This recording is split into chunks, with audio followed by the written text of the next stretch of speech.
பிரான்சில் வீட்டு உரிமையாளரை வீட்டில் குடியிருந்த வாடகைதார இளைஞனால் கொலை செய்யப்பட்ட சம்பவம் அதிர்ச்சியை ஏற்படுத்தியுள்ளது.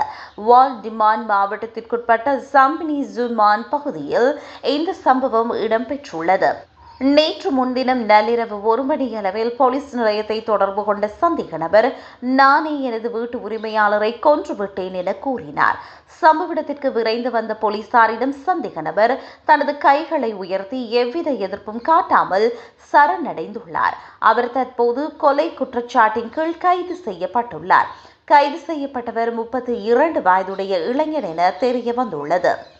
உயிரிழந்த நபர் 1957ஆம் ஆண்டு பிறந்தவர் என்பதும் அவர் அதே குடியிருப்பில் சந்தேக நபருக்கு புகலிடம் அளித்த உரிமையாளர் என்பதும் விசாரணையில் தெரிய வந்துள்ளது. வீட்டின் சுவர் மற்றும் தரையெங்கும் இரத்தக்கரைகள் படிந்திருந்ததாக போலீசார் கூறினர். பாதிக்கப்பட்டவரின் தலை, தொண்டை மற்றும் நெஞ்சு பகுதிகளில் கூர்மையான ஆயுதத்தால் தாக்கப்பட்ட காயங்கள் இருந்தன. மீட்பு படையினர் போராடியும் பலனின்றி நள்ளிரவு 1:40 மணியளவில் அவர் உயிரிழந்து விட்டதாக அறிவிக்கப்பட்டது.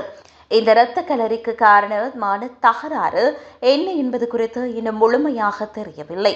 கொலைக்கு காரணமான ஆயுதம் எதுவும் அங்கு கண்டெடுக்கப்படாத நிலையில் குற்றப்புலனாய்வுத்துறையினர் தீவிர விசாரணை நடத்தி வருகின்றனர்.